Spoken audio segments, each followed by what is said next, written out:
that story is true, I'm here to say I was driving that Model A.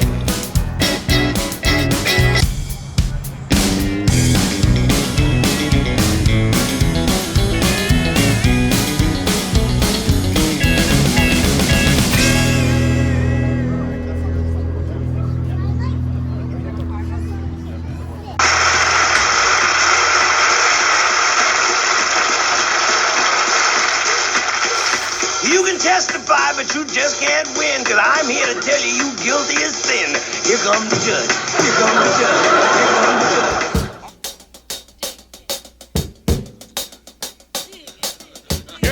Yeah, he's the coat of swings. It's just about ready to do that thing. I don't want no tears, I don't want no lies. Above all, I don't want no alibis. This judge is hip, and that ain't all. He'll give you time if you're big or small. Fall in line or this coat is neat. Peace, brother. Uh-oh, here comes the judge. Here comes the judge. Everybody know that he is the judge.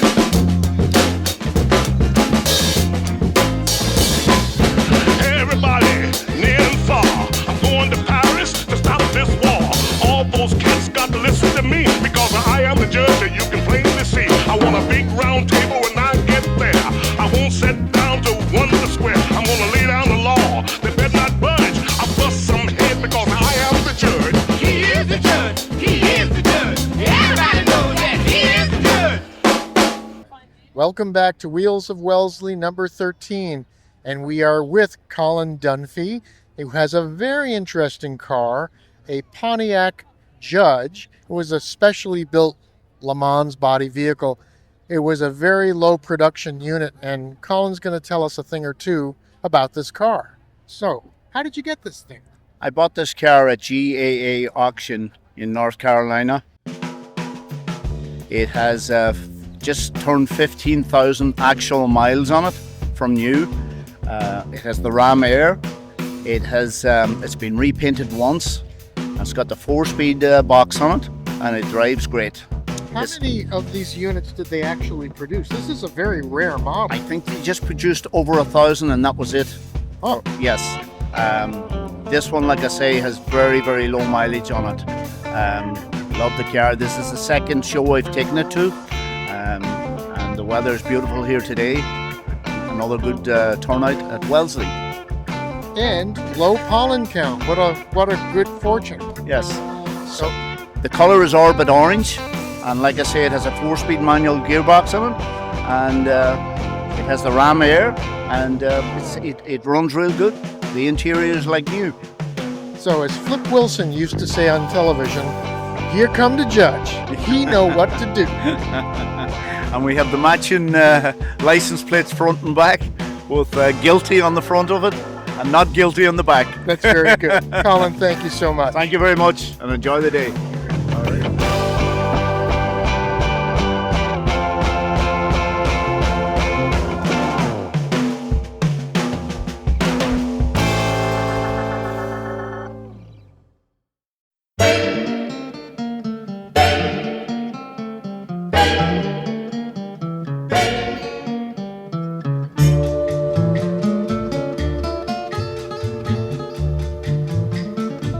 When marimba rhythms start to play, dance with me, make me sway.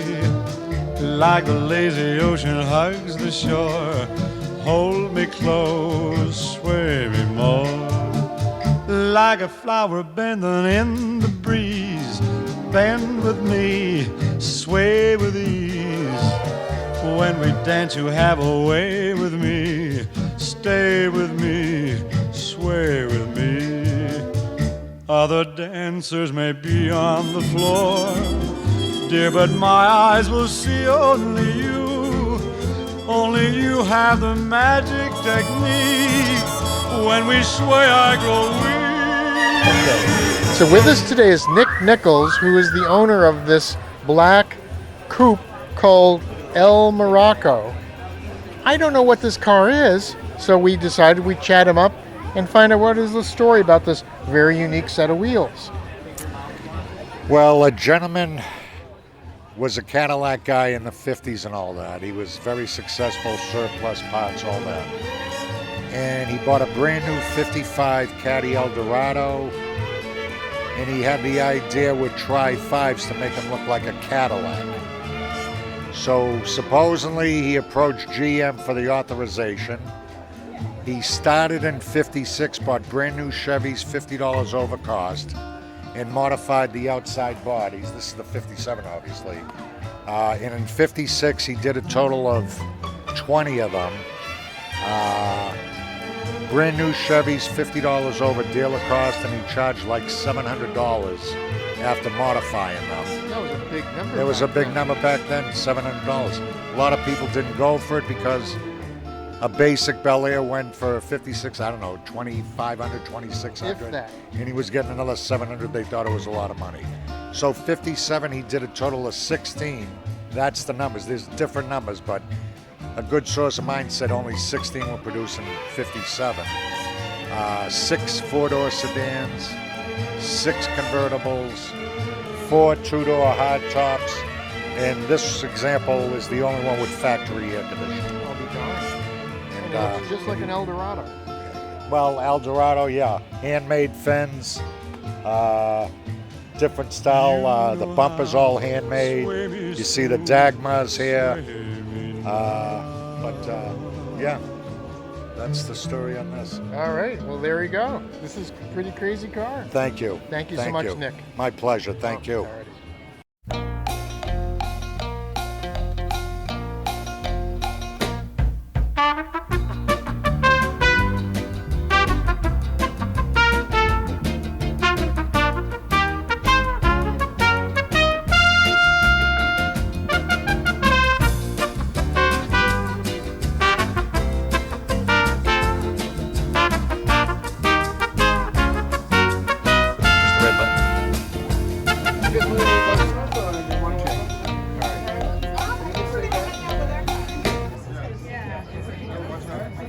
The lighting is so-so. It's probably fine. I Okay. can make adjustments later on too. All right. Is this your car? Yes. Can I do a quick interview with you? Sure. All right. We'll switch positions. And actually, I'll be standing next to you. Okay. He's normally the camera guy. Yeah. My dad drove one of these. So. Oh yeah. This particular year? I don't know. 66, 67 maybe. This is 69. Okay. Say when. All right. Hang on a second. Okay. Hi, folks. Paul Falcone, normally the cameraman, is in front of the camera now because my dad drove one of these VW microbuses back in the day, and it has a lot of fond memories for me. Tell me, what's your name, sir? Mike. Mike, how did you end up getting a microbus? I was just pure chance. I was in Florida visiting my parents, and this car was at an auction, and it didn't meet the reserve at the auction, and I happened to make them an offer, and You got a good deal. we hope so. Well, this car has a lot of fond memories for me. Have you been making some new memories with it? Very, very many. Kids love it. The dog loves it. We take it all over town. We love the looks that we get, the conversations. It's a fun car. It is. It's fun. It's cute. I think so. I remember when my dad brought us into the dealership. My sister and I, we just fell in love with it instantly, and I guess my dad had to get it. Yeah. He bought it new? Yes. Yeah. I wish I did. I would have known more of the issues that we were dealing with. What are the difficulties? Well, it's an old car. Yeah. The body-wise, the guy who did it, the restoration, it's flawless on the exterior, but mechanically it needed some extra love. So There's a lot of customization on the inside. yes, yeah, they set it up for actual camping, so you can hook it up to camp power. They put a TV in. They have the bed in there now. But not knowing what the original bus was like, I don't know much more than what I saw at the lot. Well, I like what you've done with the curtains and the painting and stuff like that. It's a lot of fun. It puts smiles on people's faces, which has made every dollar we've spent on this thing worth it. That's great. Thank you very much. Thank you. Appreciate it.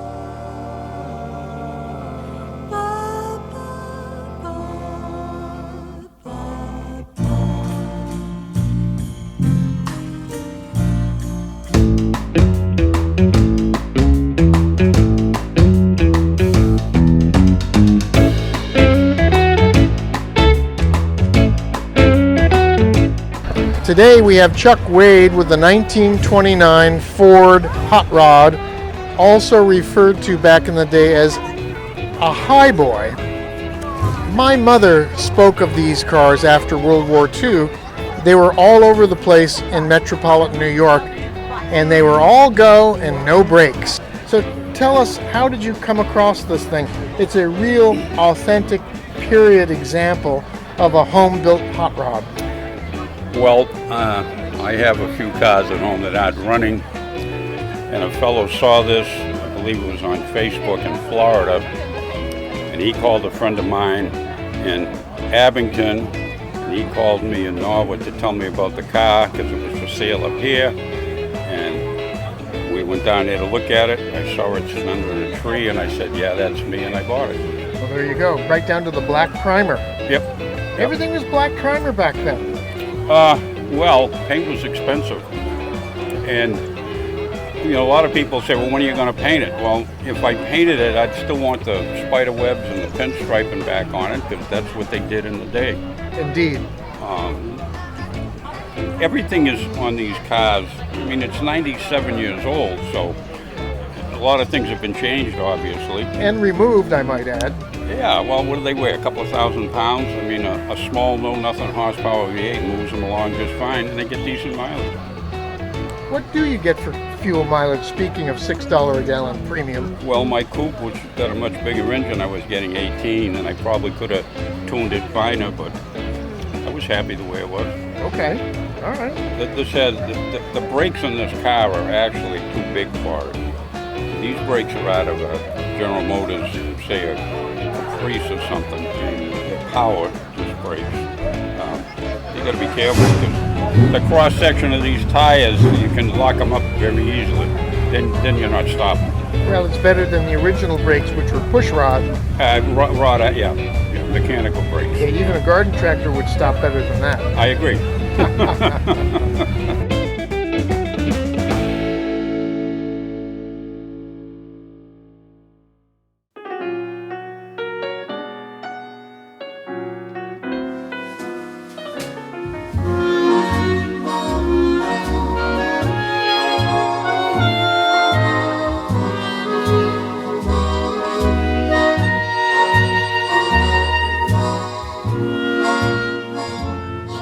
Today we have William Ellis of Wellesley, Massachusetts.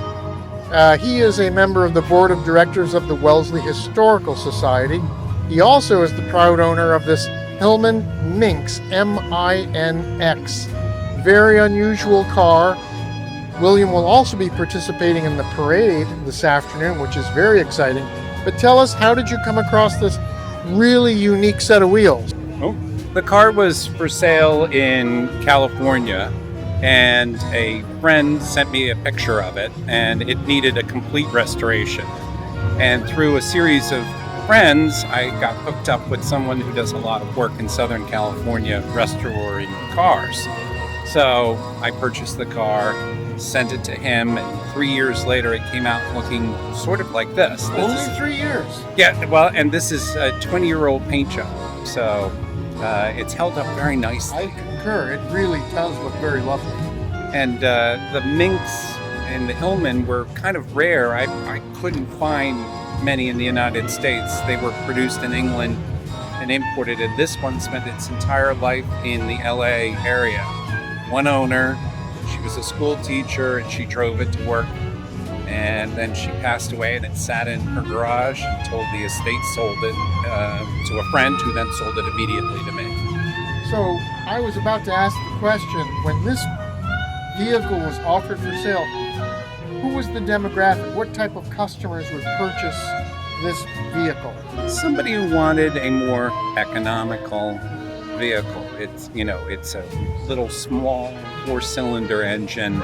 It gets about 25, 26 miles to the gallon. So at the time, that was probably an economical purchase. Yes, when everything else was getting 8, 9, 10. Yeah, exactly. So it was, well cared for, obviously, and she kept meticulous notes. It's like... Oh, she was a teacher. Yeah, and it says, I went to the gas station on the corner of this, and I paid this much. and she made a comment when it went from 11 to 13 cents a gallon. And She wasn't happy. No, but she was getting good mileage. That is too funny. Well, William, thank you so much for taking time to interview. This is a really nifty car. Well, thank you. It's a great car to have, and it's a lot of fun to drive.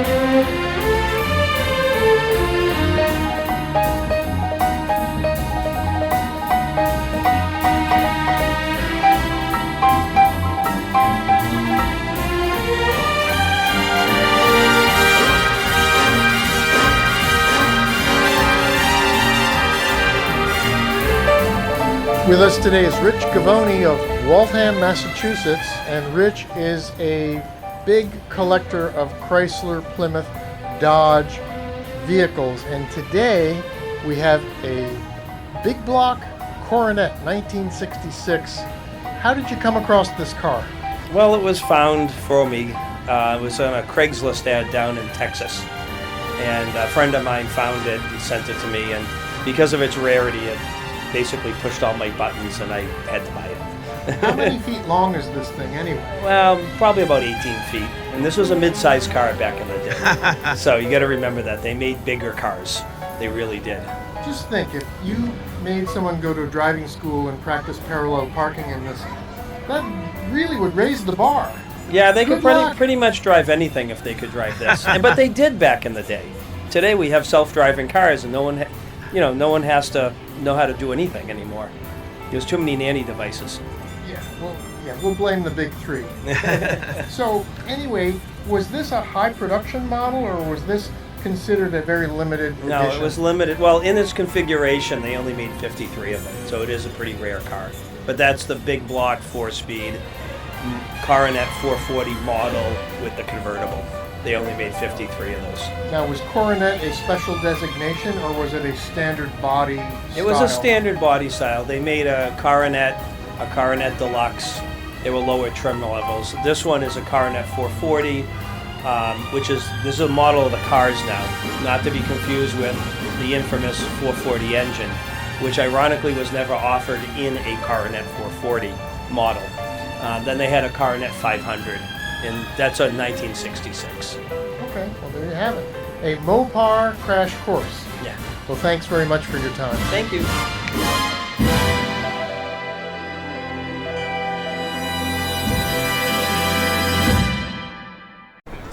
So that wraps up another successful year. Wheels of Wellesley 13, May 17th, 2026. And we'd like to thank Wellesley Mazda.